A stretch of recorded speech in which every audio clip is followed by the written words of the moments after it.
Subscribe करें study with professional classes को और प्रेस करें bell icon for new updated videos के लिए।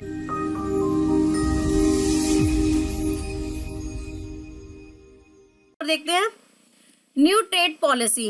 अब न्यू ट्रेड थ्योरी जो है वो कहती है कि एक कंट्री एक प्रोडक्ट को बनाती भी है, ठीक है, और उसी प्रोडक्ट का इंपोर्ट भी करती है। यानी कि एक प्रोडक्ट उसने बनाया, उस प्रोडक्ट का उसने इंपोर्ट भी किया और उसी प्रोडक्ट का उसने एक्सपोर्ट भी किया।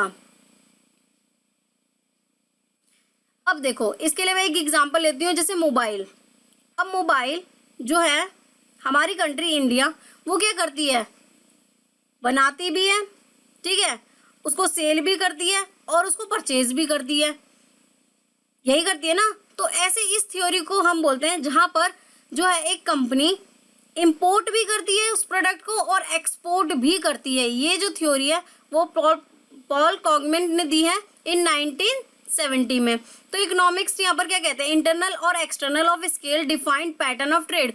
तो यहाँ का इंटरनल और एक्सटर्नल स्केल डिसाइड करता है कि किस तरीके से जो है हमारा पैटर्न होगा ट्रेड का। अगर जितनी अच्छी टेक्नोलॉजी है वो उतना अच्छा प्रोडक्ट बना पाएंगे और उस प्रोडक्ट को एक्सपोर्ट कर पाएंगे। तो new trade theory is collection of economic model in international trade which focuses on the role of increasing returns of scale and the network effect which were developed in late 1970 and earlier 1980। ठीक है, example मैंने यहाँ पर लिखे Tata Motors, Mahindra cars, mobiles. तो ये क्या है, कुछ एग्जाम्पल्स हैं जो हमारी कंट्री जो है मैन्युफैक्चर भी करती है और उसको एक्सपोर्ट भी करती है। जैसे एप्पल वगैरह के मोबाइल हम क्या करते हैं, एक्सपोर्ट वहाँ से इंपोर्ट करते हैं, और जो हमारी कंट्री मोबाइल्स बनाती है वो उनको एक्सपोर्ट भी करते हैं। तो यहाँ पर इंपोर्ट और एक्सपोर्ट दोनों ही होते हैं।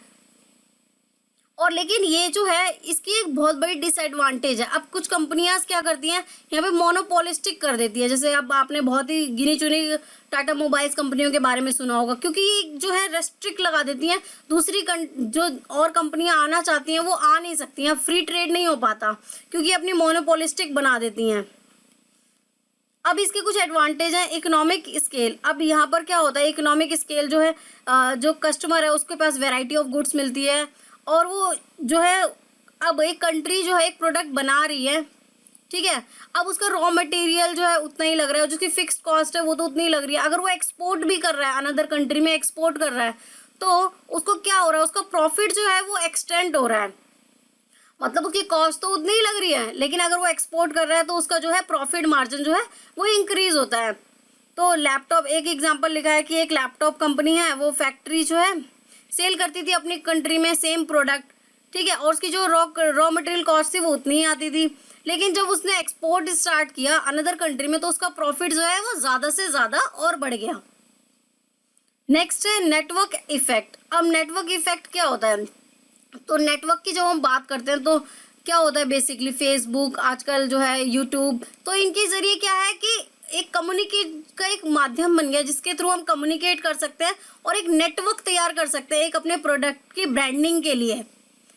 तो ये क्या करती है, एक प्रोडक्ट की वैल्यू को इंक्रीज करती है। जैसे कि आजकल आप देख रहे हो, कुछ भी हमें एक दूसरे से कम्युनिकेट करना है तो फेसबुक, व्हाट्सअप, ये सब यूज़ करते हैं। तो ये एक पूरा एक नेटवर्क इफेक्ट है। तो ये क्या करती है, value increase when user are increase. तो इसकी वैल्यू जब ही इंक्रीज होती है जब इसके यूजर्स बढ़ते हैं।